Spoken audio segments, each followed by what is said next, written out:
ఎలా ఉన్నారు అనేది మాక్ డ్రిల్ అనేది కండక్ట్ చేయడం జరుగుతుంది.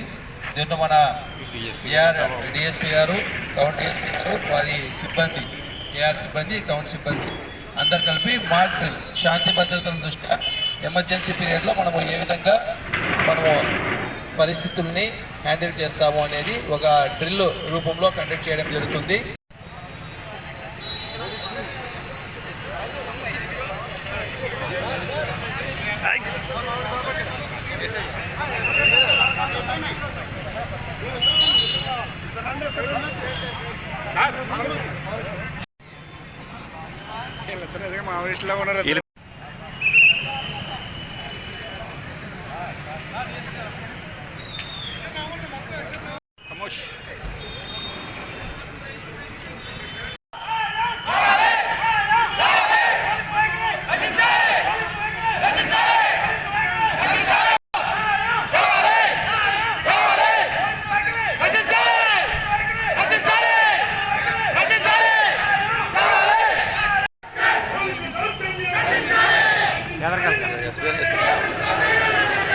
కానాలు పెట్టుకుని